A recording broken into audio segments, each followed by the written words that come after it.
오늘도 박 대통령의 퇴진을 요구하는 대규모 집회가 열립니다. 올 연말을 뜨겁게 밝힌 촛불이 마지막 날 밤에도 도심을 환하게 비출 예정이고 대통령 탄핵을 반대하는 보수단체들도 태극기를 들고 맞불 집회를 개최합니다.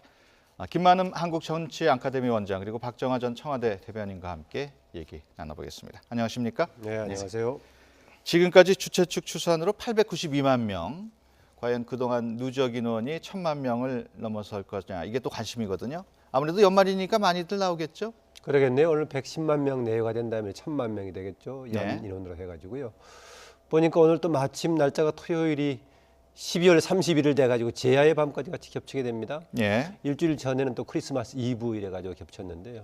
제야의 밤이 되니까 송구 영신 흔히 이야기하면서 지난해를 보내고 이제 새해를 맞는 건데 오늘 촛불 집회 주최 측에서는 송박영신이라고 이렇게 박근혜 대통령 퇴진을 넣어가지고 구호를 바꿨어요. 예. 앵커께서 소개하셨지만은 또 지난주에 이어서 이번에도 박사모를 중심으로 한 또 이제 박근혜 대통령 호위하는 집회도 같이 한다고 하니까 지켜봐야겠는데요. 가끔 우려를 충돌하지 않을까 우려했었는데 서로의 의견만 표출할 뿐 뭐 그런 건 없는 것 같은데요. 네.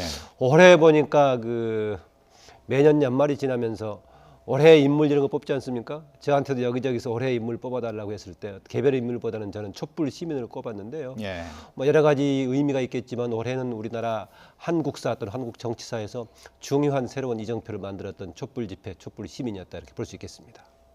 예. 오늘 집회 어떻게 보십니까? 말씀 주신 것처럼 오늘 그 마지막 날이기 때문에 그 주최 측에서도 다양한 프로그램을 많이 준비하고 있는 것 같습니다. 네. 그리고 그 보통 뭐 서너 시쯤 시작했던 본 행사를 이제 7시 정도로 늦춰서 그 퍼포먼스를 진행하고 이제 보신각 제야종 타종을 같이 하는 걸로 예정이 되어 있는데요. 예. 말씀하신 것처럼 충분히 그 날이 또 마침 맞고 어제까지 매우 추웠던 날씨도 좀 그 많이 포근해졌기 때문에 충분히 뭐 1,000만 명 이상을 넘을 것 같고요. 특히나 그 세월호 유족들이 예. 그동안 1,000일 가까이 세월호 침몰 이후 4월 16일을 기념해서 그 4,160개의 컵밥을 예. 10시 반부터 행진을 하는 그 사람들에게 이제 나눠주는 퍼포먼스도 준비되어 있고요. 예. 그다음에 그 헌재 앞까지 오늘도 그 헌재 앞 100m까지 이제 행진이 허용이 되어 있는데 그 투명 비치볼을 헌재 예. 담벽으로 넘기는 행사, 그다음에 그동안 있었던 그 깃발들 모아서 아무 깃발 뭐 대잔치 뭐 이런 여러 가지 이벤트를 준비하면서 그 촛불 집객을 위해서 그 주최 측도 많이 노력을 좀 하고 있는 것 같습니다. 하여튼 예. 그 말씀 주신 것처럼 지금까지 보여줬던 성숙한 시민 의식 이런 걸 끝까지 좀 보여줬으면 하는 바람이고 맞불 집회에 참석하는 이 일부 친박 정치들도 지금까지 해왔던 것처럼 큰 충돌이 없이 지나가길 바람입니다. 국민들은 뭐 지금까지 사실 보여줄 수 있는 거는 다 보여줬다고 보고요. 이제는 그 에너지를 어떻게 이제 승화시켜서 내년 2017년을 잘 맞이할 건가에 대해서 이제 우리 국민 모두가 좀 뜻을 모아야 될 때가 아닌가 이렇게 생각을 합니다. 예. 촛불 집회가 그동안 2달 넘게 진행이 됐는데 경찰에 입건된 사람이 한 명도 없었어요. 또 보수 단체의 집회하고 충돌도 없었고 우리 집회 문화가 완전히 바뀌었다고 봐야 됩니까? 적어도 이번 집회 한해서는 완전히 바뀌었다고 볼 수 네. 있겠죠. 아마 세계적으로 주목할 만한 그런 게 아닌가. 그래서 일부에서는 내년에 노벨 평화상 후보로 우리 촛불 집회, 촛불 시민들을 올리자 뭐 이런 얘기까지 나오고 있는데요. 예. 주체 성격도 많이 바뀌었죠. 과거에 비해서. 과거에는 80년대까지만 하더라도 학생들 중심으로 집회에 참석했다면은 80년대, 87년 6월 항쟁 때는 넥타이 부대가 가세했었고요. 예. 2000년대 들어와서 월드컵 응원 등을 거치면서 일반 시민들이 많이 이런 집회에 참석하는 또 효순 미선 집회, 야간 집회까지 해가지고요. 이번에 박근혜 대통령 퇴진 또 탄핵 관련한 집회에서는 가족들이 주로 많이 참여했었죠. 예. 개별적으로 참여했었고 또 분위기가 상당히 평화스러운 분위기가 됐었는데 저는 이런 배경이 있다고 봅니다. 이번에 박근혜 대통령 주변의 국정농단 사태를 보면서 국민들로서 상당히 부끄러운 자괴감을 많이 느꼈었는데 예. 오히려 국제적으로 세계적으로 대한민국 국민이 오히려 뭔가 긍지심을 보여주는 이런 차원에서는 누가 보기에도 부끄럽지 않는 행동을 보여줘야 된다. 이런 서로의 다짐도 같이 반영했지 않나 그런 생각이 듭니다. 아까 얼마 동안 계속돼 가지고 친박 단체들의 맞불 집회도 계속이 됐는데요.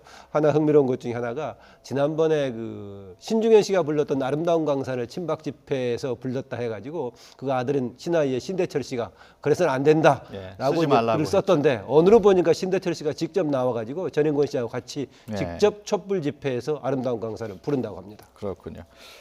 어떻게 보셨습니까? 그동안 평화 집회? 아까 말씀드린 것처럼 국민들은 보여주실 수 있는 모든 걸 다 보여줬다고 보고요. 이제는 그에 맞춰서 우리 정치, 경제, 사회 모든 분야의 소위 그 리딩 그룹이라고 해야 되나요? 이 나라의 전도를 밝혀줘야 되는 사람들이 그에 화답해야 될 때가 아닌가 이런 생각을 하고요. 용암이 분출되는 듯한 그 광화문의 촛불을 보면서 저는 용암이 분출되는 듯한 그런 느낌을 받았는데 그동안 있었던 대한민국이 갖고 있었던 모든 적폐들이 한꺼번에 표출이 됐는데 과연 그거를 어떻게 잘 만들어 가느냐에 따라서 아주 따뜻한 온천을 만들 수도 있고 기암 절벽을 만들 수도 있고 우리 후세에 어떻게 전해줄 수 있느냐 이런 에너지를 모아갈 때 아닌가 이렇게 생각을 해봤습니다. 네. 화제를 정치권으로 좀 바꿔보겠습니다. 새누리당 정말 조용할 날이 없는데요. 임명진 비대위원장이 인적 청산의 칼날을 빼들었습니다. 먼저 잠깐 그 내용 들어보시겠습니다. 당 대표면 당 대표, 또 정부의 중요한 직책에 들어가서 당의 이름을 가지고 당의 당원으로서 들어갔던 사람, 대통령 잘못 모시지 않았습니까? 책임져야 된다 생각합니다. 1월 8일 오후에 제가 여러분 앞에서 이 모든 결과에 대해서 말씀을 드릴 뿐만 아니라 제 거치까지를 말씀을 드리겠습니다. 네, 지금 구체적으로 얘기를 하지는 않았습니다만 친박 인사들을 겨냥한 게 아니냐 이런 얘기가 나오고 있습니다. 구체적으로 살생부까지 놔들고 있다고 그러는데. 저도 받은 바가 있습니다. 한 15명 정도 이렇게 명단이 돌고 있긴 하던데요. 예. 세 가지 기준을 얘기했었죠. 박근혜 정부에서의 당의 대표를 맡았거나 또 행정부에서 주요 직책을 맡았던 사람들. 그만큼 책임이 있다는 얘기겠죠. 예. 그다음에 지난 4.13 총선에서의 패배에 대한 책임 있는 사람들. 중간에 이런저런 행동을 했었고 진박 논쟁도 있었고 무슨 발언도 있었고 이런 적이 있었죠. 예. 또 하나 세 번째로는 국민들에게 별로 좋지 않은 언사를 해가지고 이른바 막말 등을 해가지고 국민들에게 당을 문제 삼았던 분들 자진해서 당을 나가달라는데 대개 짐작은 어느 범위가 좁혀지긴 합니다만은 구체적으로 적시하지 않았을 때 자진해서 내가 당사자이고 책임자다 해서 나갈 수 있겠는가 모르겠습니다. 예. 말은 이렇게 물론 해놓고 나서 내부적으로 구체적인 작업이 진행될지는 모르겠는데 이렇게 임명진 비대위원장이 이러이런 사람들은 자진해서 나가달라고 했을 때 결과가 나오겠는가 그렇지 않아 보이고요. 당장 가시적으로 반발이 나오고 있죠. 네. 오히려 당을 통합해달라고 모셨는데 쫓아낸다는 것이냐 나오고 있어서 현재 추세라면은 너무 빠른 예단인가 모르겠습니다만은 오히려 임명진 비대위원장이 기대하는 결과는 나오지 않고 스스로가 책임지는 방식으로 또 이제 좌절하지 않을까 그런 섣부른 좀 예단도 해봅니다. 예. 박근혜 대통령도 당원인데 네. 이 대상에 포함되는지 모르겠어요. 분명히 실명을 거론을 하지는 않았지만은 주변에서 얘기는 대통령의 당적 정리까지도 얘기하고 있는 걸로 봐서는 예. 임명진 위원장이 거침없는 하이킥을 지금 날리셨는데 예. 친박 주변에 있었던 사람들 포함하여 대통령까지도 포함해서 새누리당이 환골 탈퇴하는 모습을 임명진 위원장께서는 스스로 좀 만들어 보시고자 하는 의도 아닌가 예. 싶은 생각이고요. 김 원장님 말씀 주신 것처럼 근데 그럼에도 불구하고 지금까지 있었던 행태들을 보면 과연 새누리당이 그에 맞는 변화를 가져올 수 있는지에 대해서는 굉장히 의심스러운 부분입니다. 임명진 위원장이 지목한 사람들이 나갈 것으로 보십니까? 저는 전혀 그렇게 보지 않고요. 예. 어제 이미 반발의 몇몇 말씀들이 있었지만은 이미 이 선에 있는데 뭘 또 이 선으로 나가느냐 이런 얘기를 하는데 국민들이 요구하는 건 사실은 과감한 인적 청산이거든요. 사실은 예. 그런 식으로 따지자면은 의원직 사퇴, 정계 은퇴까지도 사실은 얘기를 해야 되는 건인데 예. 이선 후퇴 이미 했는데 무슨 소리냐라고 반발하는 거 봐갖고는 특별히 결과가 있을 것 같지는 않고요. 다만 임명진 위원장께서는 어느 시점까지 갈지는 모르겠지만 계속 저렇게 직설적인 예. 주장을 좀 해 가시면서 본인이 애초에 비대위원장을 맡으셨을 당시의 마음으로 당분간은 좀 진행하시지 않을까 이런 추측을 해봅니다. 예. 결국에는 뭐 미래 권력이 어떻게 보여지느냐의 문제인데 뭐 보수 여권 내에서는 반기문 총장을 제외하고는 특별한 뭐 뚜렷한 주자가 없는 현 상황에서 과연 반기문 총장이 귀국해서 돌아오고 대선 일정이 잡히고 무르익었을 때 예. 보수 진영이 어느 쪽이 어느 주류가 그러니까 새누리당이냐 아니면 개혁 보수 신당이냐 어느 주류가 그 헤게모니를 쥐느냐 이런 싸움을 계속 진행해 나가시지 않을까 싶은 생각입니다. 예. 그 핵심 친박의 탈당 요구가 좀 무리 아니냐고 말씀을 먼저 하셨는데 그럼에도 불구하고 이런 요구를 하는 그 의도 어떻게 분석해야 될까요? 임명진 위원장 그 전에도 이제 지금 신당이 만들어지기 전에 비대위원장이 한 사람으로 물망에 거론이 됐었죠. 상당히 네. 깊숙하게 논의가 됐었고요. 그렇게 본인한테 제의가 왔을 때 새누리당은 이미 사망 선고를 한 거나 다름없다. 그런데 해체될 정당에 내가 왜 비대위원장으로 가느냐 이런 네. 얘기했습니다. 그렇게까지 얘기했는데 왜 가느냐라고 한다면은 현재 새누리당을 거의 해체 수준으로서의 뭔가 조치를 했을 때 그나마 태어날 수 있다는 얘기겠죠. 예. 그럼 국민 이미지에 봤을 때는 방금 얘기했던 국민들에게는 적어도 친박 이미지가 강하게 박혀 있는 사람들은 다 정치에서 물러나는 게 맞지 않느냐 그런 얘기였죠. 이걸 이선 후퇴라는 표현이 있었는데 이선 후퇴가 지도부에서 그만두는 것으로부터 해가지고 정계 은퇴까지 얘기가 나왔습니다만 처음 임명진 위원장이 그 비대위원장이 임했을 때는 사실상은 이선 후퇴라는 것이 정계 은퇴를 얘기하는 정도였습니다. 그런데 예. 구체적으로 본인이 허용하지 않았을 때 당에서 강제할 수 있는 것은 없다 해서 출당까지 염두에 두고 하다 보니까 탈당 얘기가 나온 건데요. 임명진 위원장은 아마 그렇게 목적이 달성된다면은 사실상 밖에 나간 신당하고 별로 구분이 없어지기 때문에 반기문 유엔 사무총장을 필두로 해가지고 다시 재통합하는 방안을 아마 구상했던 것 같습니다. 네. 그런데 나가서 신당을 구성하는 사람들도 당장 재통합할 의사가 없는 거고요. 또 그렇게 해체 수준의 지금 새누리당을 바꿀 가능성도 없어서 임명진 위원장이 구상하고 있는 그런 전략대로 구상대로 가기는 좀 쉽지 않아 보입니다. 사실 일부에서는 지금 말씀하셨듯이 반기문 총장의 입당 환경을 만들어주기 위한 거 아니냐. 이런 지적도 그런데 있어요. 입당 환경을 만든다고 하더라도 바로 새누리당 쪽으로는 오긴 어려울 겁니다. 제3지대에 있을 가능성이 크고 혹시 두 정당 중에 간다고 한다면 신당 쪽으로 갈 거고요. 다만 구분 없이 통합의 가능성을 남기려면은 새누리당이 해체 수준으로 바뀌어야 되지 않느냐 그런 목표를 가지고 임명진 위원장이 아마 임하고 있는 것 같습니다. 예. 그러니까 궁극적으로 임명진 위원장님이 애초에 고심하시다가 이제 수락을 한 끝에는 그 김 원장님 말씀 주신 것처럼 그 대선을 앞두고 보수 세력이 다시 결합하는 예. 그런 그림을 그리셨을 텐데 과거에 당신께서 좀 보셨던 새누리당과 지금 그 분당 이후의 새누리당 내부가 현실과는 좀 그러니까 본인의 구상과는 현실이 좀 다소 다른 거를 좀 느끼고 계신 거 아닌가 이런 네. 생각이 좀 듭니다. 임명진 비대위원장이 자신의 요구가 받아들여지지 않으면 그때 가서 얘기하겠다 했는데 어디 자진 사퇴 같은 강수도 들 것으로 보십니까? 방법은 그거 말고 없지 않습니까? 지금 임명진 위원장이 비대위원장이라는 직함을 가지고 있지만은 당의 의사결정 과정에 관해서 특별한 권한을 가지고 공식적으로 행사할 수 있는 게 없죠. 예. 지금 얘기했던 당을 나가달라고 했을 경우에 그 다음에 강제로 조치할 수 있는 것은 출당 조치를 하는 것인데 윤리를 통해서 한 다음에 그 다음에 지도부에서 결정돼야겠죠.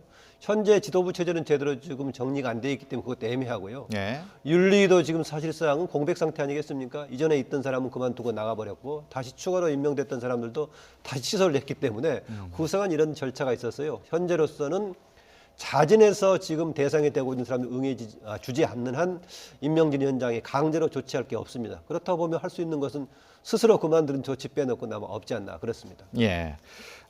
박근혜 대통령 탄핵 얘기도 하지 않을 수가 없습니다. 헌법재판소가 박근혜 대통령에 대한 탄핵 심판에 속도를 내고 있습니다. 다음 주부터 공개 변론이 시작이 되는데 일단 박 대통령은 직접 출석할 것 같지는 않아요? 예, 어제 뭐 준비기일에서도 얘기했지만 대통령이 직접 그 헌재 재판에 나오시는 일은 없을 것 같고요. 다만 예. 그 5일, 10일 이렇게 이어지는 그 재판에서 그 관련 핵심 당사자들이 이제 출석을 하고 헌재에서는 그 일주일에 한 2번 정도의 심리를 통해서 굉장히 빠른 시일 내에 판결을 내서 국정 공백을 최소화하겠다는 얘기를 좀 하고 있습니다. 예. 그 첫 번째 증인으로 전현직 그 청와대 직원들을 대상으로 했습니다. 그래픽으로 먼저 보시겠습니다. 네, 지금 보면은 1월 3일 다음 주 화요일인데요. 1차 변론 기일이 잡혀 있고요.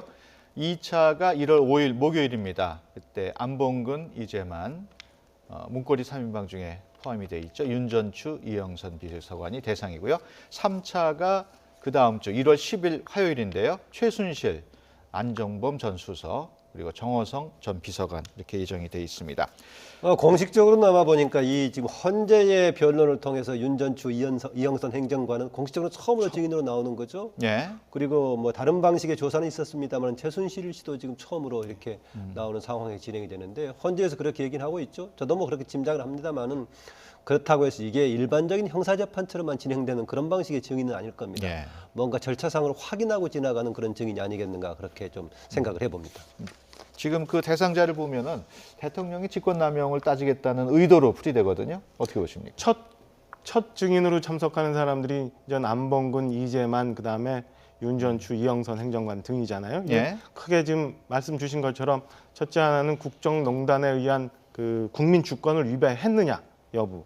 두 번째는 그 세월호와 관련돼 국민 생명권을 그 해태했느냐 이런 네. 부분이 집중이 되는 것 같습니다. 첫날이니까 그 이재만, 안봉근 비서관들은 그 각종 문서들이 그 최순실 씨에게 넘어가고 그 다음에 각종 인사에 불합리하게 개입했던 얘기들이 지금까지 많이 있었던 증인들이고요. 네. 그 다음에 이영선, 윤전추 행정관은 아직도 확인이 되고 있지 않지만 뭐 세월호 관련해서 4월 16일 당일날 대통령의 행적이나 대통령의 각종 움직임에 대해서 세세히 알고 있을 거라고 추정이 되는 그런 그 증인들이 있기 때문에 1월 5일 재판에서는 그 대통령의 그 국정농단이나 그 다음에 생명권 이런 네. 헌법적인 측면, 그 다음에 10일 가서는 최순실 등등, 그 다음에 정호성 비서관 뭐 이렇게 해서 그 과연 법률적으로 뇌물이나 뭐 제3자 뇌물죄 등 이 법률적인 문제들을 많이 헌재에서 좀 확인을 좀 해볼 예정인 것 같습니다. 예.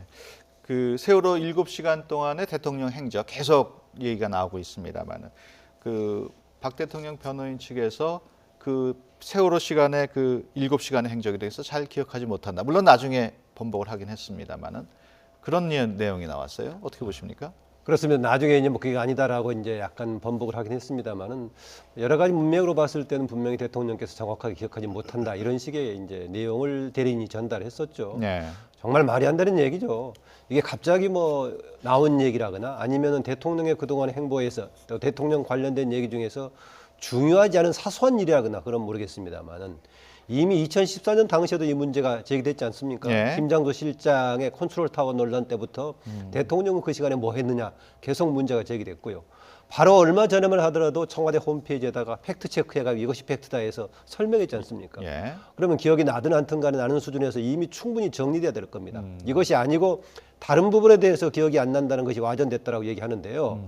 이것도 그것이 그거 아니란 얘기가 뭐냐면은 1월 5일 날 증인 발언 이전까지 정리해 주겠다는 거 아니겠습니까? 정확한 사실이 있고 기억이 있다면 이거 정리하는데 시간이 걸리겠습니까? 하룻밤이면 정리가 다 되는 것인데 네.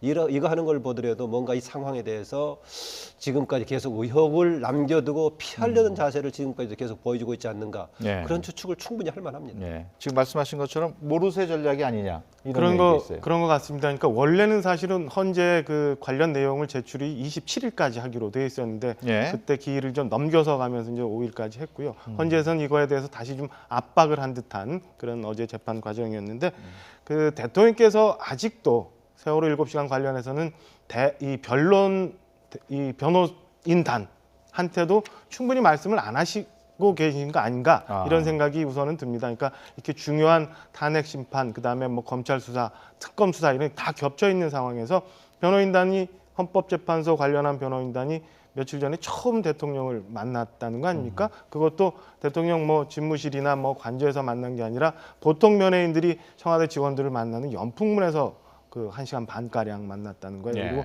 그때 당시도 세월호 관련해서 특별한 뭐 이렇게 질의응답이 없었다는 걸 보면 저는 그 무언가 아직도 대통령이 충분히 세월호 7시간 그동안의 그 행적에 대해서 변호인단에게도 충분히 다 말씀을 안 하고 계시지 않나 이런 점에서 점점 더 국민들 의혹은 점점 깊어질 거고요. 네. 여전히 최후의 순간까지도 그 부분에 대해서는 미스터리로 남아 있게 되는 그 상황이 오지 않을까 이렇게 좀 불행한 추측을 좀 해봅니다. 예. 최근에 그 뭐 주사 아줌마, 기치료 아줌마 이런 얘기까지 나오면서 의혹을 더 점차 확산시키고 있죠. 예. 7시간 관련해서는 그동안에 대기한 세 가지 차원의 침작이 됐었죠. 하나는 군 얘기가 처음에 나왔었고요. 또 하나는 지금 계속 확산되고 있는 대통령의 미용 성형 관련 얘기가 계속 나오고 있고, 또 하나는 혹시 모르겠다. 대통령은 네. 특별한 일이 없었는데 상황에 대한 대통령 방식의 무감각한 청와대에서 행동이 혹시 일획된 거 아니냐 했었는데, 어느 쪽이라도 깔끔하지 않은 상황인데, 저희가 대통령이라면 오히려 이것을 가지고 밀고 당기는 것이 아니라, 만약에 지금 제기하는 것이 의혹에 불과하다면은 청와대 쪽에서 깔끔하게 밝혀주면 될 것인데, 헌재가 요구해도 일정을 어기면서 또 뭐 1월 5일까지 하겠다, 예. 이런 걸 보면 국민이 납득하지 못할 겁니다. 특히나 예. 정호성 비서관 같은 경우는 그 무언가 누가 있었는지에 대해서도 말할 수 없다라는 식의 증언을 하면서 의혹을 점점 더 증폭시키고 있는 상황인 것 같습니다. 예. 끝으로 헌재 얘기를 해보겠습니다. 지금 17개 탄핵 사유 가운데 5개로 압축을 했어요. 네. 이것과 관련해서 좀 심판을 빨리 하려는 거 아니냐, 좀 진행을 빨리 하려는 의지다 이렇게 보는데 언제쯤 결론이 날 걸로 예상하십니까? 뭐 짐작은 다 다르겠지만은 그래 어쨌든 간에 헌재가 할 수 있는 수준에서는 빠른 방향으로 결정되지 않겠나 그렇습니다. 되게 그동안에 빨리 결정 날 수도 있다라는 주장들은 현재 박한철 소장이 1월 말로, 내년 1월 말로 임기가 끝나기 때문에 서두르면 그때까지도 끝날 수 있지 않느냐라는 얘기부터, 정반대로 이번은 사안들이 많기 때문에 13개에서 18개까지 되기 때문에 오래 걸릴 거다 이런 주장이 있었죠. 그런데 헌재에서 이것을 5개의 범주로, 주로 위헌사항을 중심으로 4개고 다른 위법사항을 하나로 합해가지고 이런 가닥을 잡는 방향을 보면 할 수 있는 수준에서는 빠르게 할 거다라는 짐작이 같습니다. 네. 그런데 박한철 소장이 신년사에서도 국민의 기대에 여망에 부응하는 방향으로 공정하게 하지만 신속하게 결정하겠다는 쪽으로 보는데, 저는 적어도 이정미 재판관의 임기가 끝나는 3월 중순 이전까지는 조금 끝나지 않겠나, 그런 밖에서 봤을 때는 그런 짐작을 해봅니다. 예. 3월까지의 결정설이 좀 대세인 것 같아요. 그런 것 같습니다. 그러니까 지금 어제 그 주심 재판관께서도 국정 공백을 최소화해야 되는 게 우리의 그 의무다라고 말씀을 하시면서 예. 일주일에 2번 계속 심리를 진행을 해 간다면 이정미 재판관이 사퇴하는 3월 중순 이전에 그 결론이 날 수도 있지 않을까라는 네. 많은 대세에 추론을 해보고 있습니다. 예, 알겠습니다. 지금까지 김만흠 한국정치아카데미 원장, 그리고 박정화 전 청와대 대변인과 함께 얘기 나눴습니다. 오늘 말씀 고맙습니다. 네, 감사합니다. 새해 복 많이 받으십시오. 예. 복 많이 받으세요.